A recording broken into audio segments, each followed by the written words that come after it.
eternal fire. Okay? So you don't want to be like them. All right?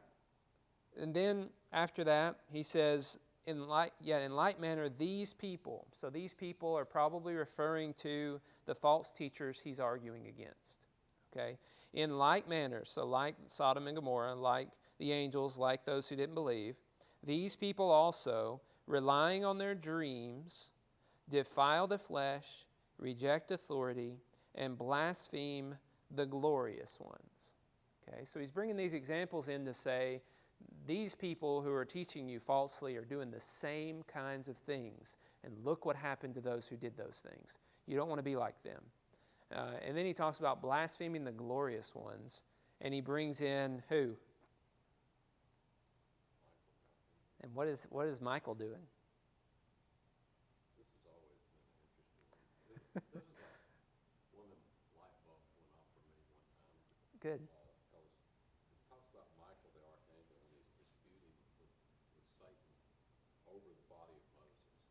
That's just a strange concept there. But what he didn't do is what was interesting to me. He didn't pronounce what it says, a railing judgment against Satan.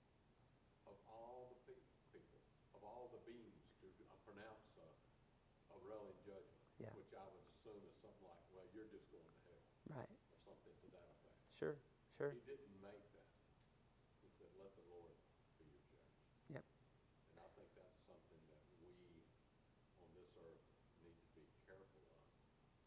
And in our talks with people, in our studies with people, even with those who might be, verse 4, 3 and 4, doing that.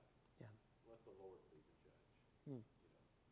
It's just, that was just, for me, whenever I put those things together, it's like, wow. Yeah. I need to be careful how I pass a judgment on Sure. people. Sure. Do you think he's mentioning what Michael didn't do to kind of point out the extreme evil that these people are doing? Apparently, in some way, they're blaspheming the glorious ones or something along that line, because he says these people are defiling the flesh, rejecting authority, and blaspheme the glorious ones. They're relying on dreams, and they're doing these things. So apparently, this is the sin of these false teachers. This is a sin, one of the sins of these false teachers. They're blaspheming the glorious ones.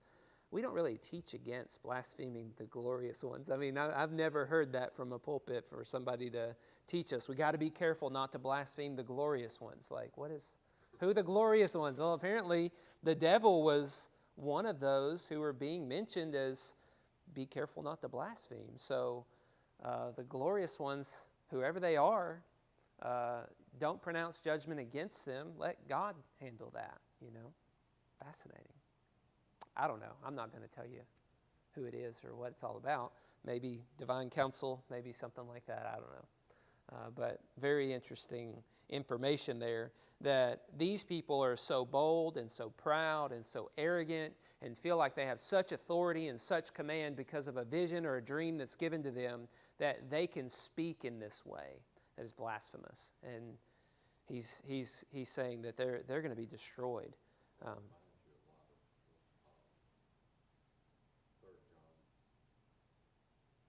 Diotrephes.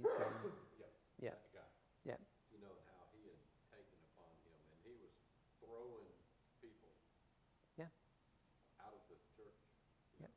If he could do that, whatever. Right. But he was not allowing them to come back or whatever. Yeah. But so it seems when you start looking at that, that's the personality I see. Yeah. In this. For sure. Yeah. And then Satan.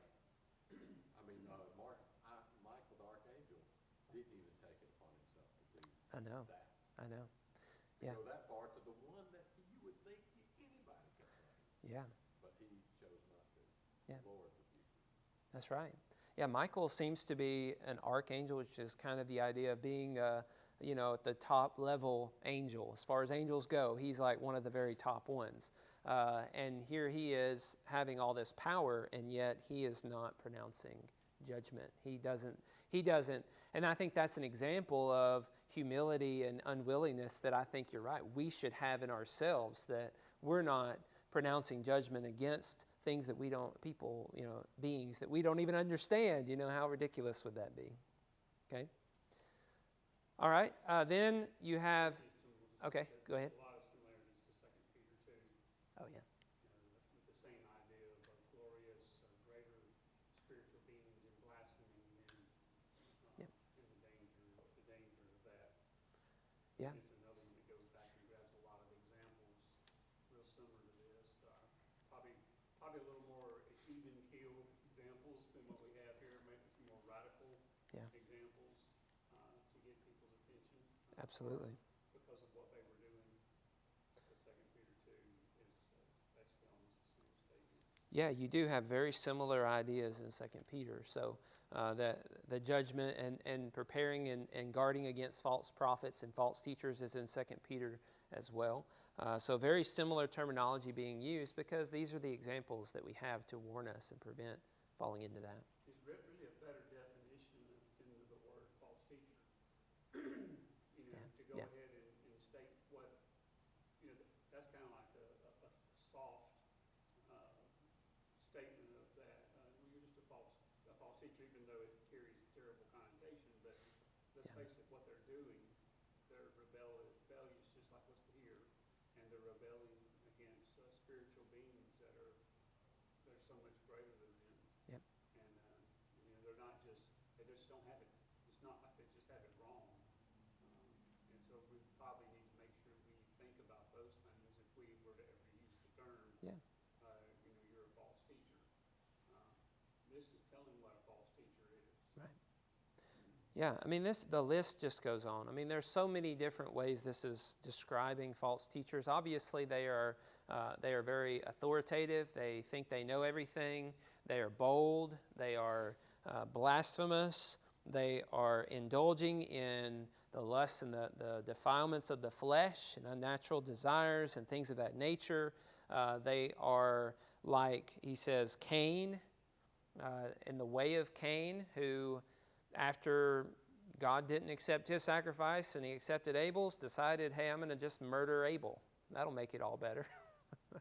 And then he ends up being cursed as a result. So his jealousy and his envy, his impulsiveness, his sensuality led him to wrath, led him to anger against someone who is innocent and undeserving of it. So then you have Balaam, who was for the sake of gain, causing the people of God to suffer and to fall to sin. And you have Korah's rebellion. Remember, Korah rose up against the authority of Moses, and Korah's people did, and they said, we should be the ones who lead. And they brought their staffs, and they ended up, earth ended up eating them. So, I mean, that was not a good situation, but very similar kind of situation. The earth opened up and ate them. And so there's this pit that they're being taken into. So overall, all of these examples are giving you the exact same result. If you want to rebel against who God has set up in authority, then it's not going to go well for you. And so this is why Jude wants us to be careful. He wants us to contend for the faith that's been delivered. He doesn't want us to establish something new, which is unfortunately, a tendency that we have, is to establish something that sounds good to us, that makes sense to us. And false prophets are those who are speaking as though they have a message from God when they really don't. And they're teaching people things that are contrary to what God has already taught them. Okay? Straying from the faith once for all delivered, laying a new foundation, all of these ideas and concepts are what they're doing. Okay? We don't want to do that. We want to avoid that. We want to make sure whatever we teach comes out of here. It doesn't come out of here. Or, whatever has been taught all our lives. We want to make sure it comes from here and that we're teaching with the authority of what the apostles have said. Okay? All right, next it gives us a bunch of illustrations. All right? So the reason why this is difficult to digest when you're just reading through it is because it's like example after example, and every single example you can spend time and think about and be like, wow, I get that. That makes a lot of sense. Illustrations are the same way. okay? Each of these illustrations are like, wow, that makes a lot of sense, okay? The first one is hidden reefs at your love feasts, okay? I don't know exactly what the love feasts are talking about. Perhaps the Lord's Supper is being discussed. Perhaps it's some other kind of fellowship meal getting together. But they're hidden reefs. What does a hidden reef do? Shipwreck. That's right. You're just cruising along in a ship and you strike a reef, you're sunk. Okay? So why would he call them hidden reefs in your love feasts? What's the significance of them being in the love feast?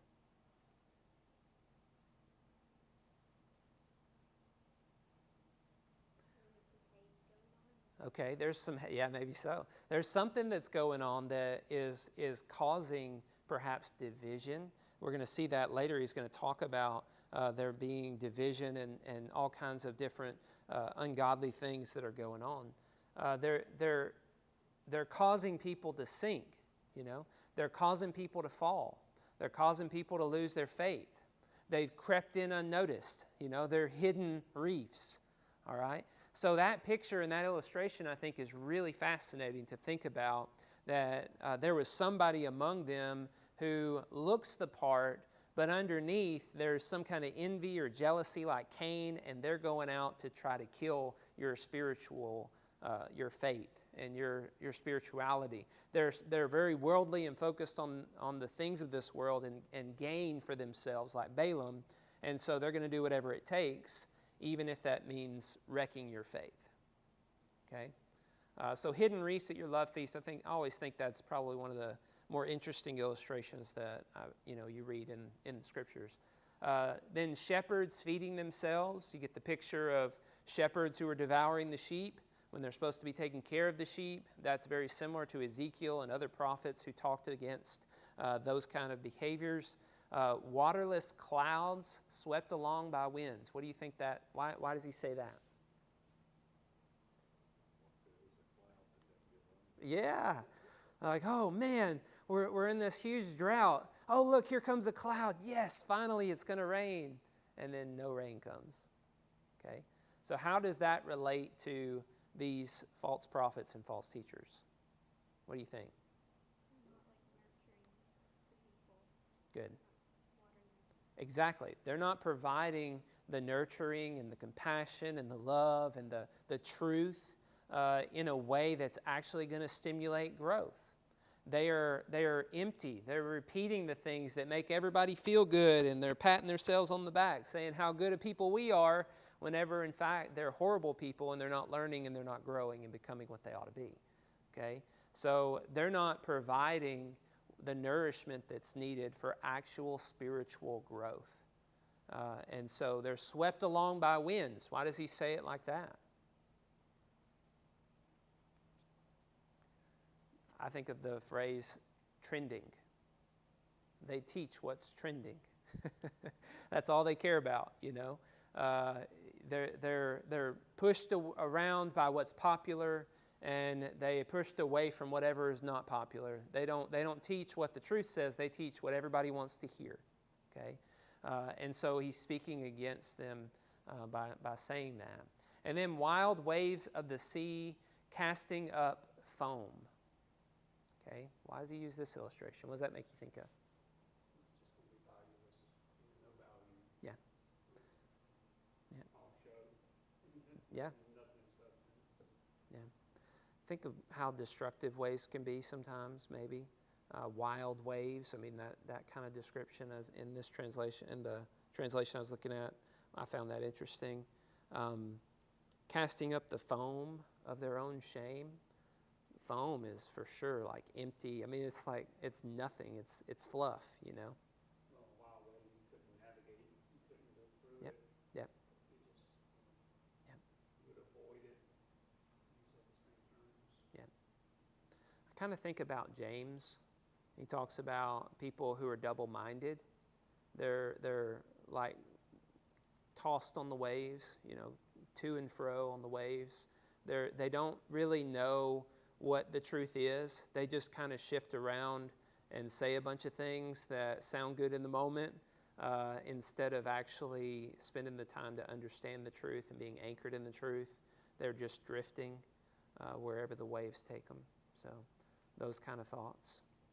And I think that connects to the last one, wandering stars, for whom the gloom of utter darkness has been reserved forever. Wandering stars.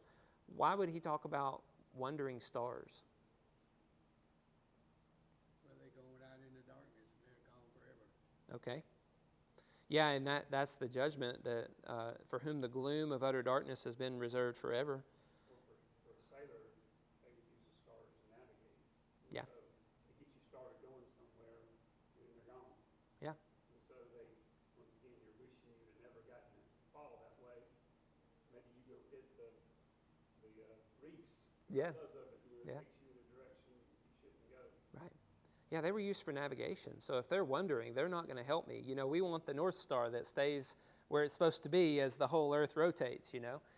So those kind of ideas are there, that we want a North Star. We want someone who is solid in the truth. We don't want somebody who changes their teaching to fit the situation, okay?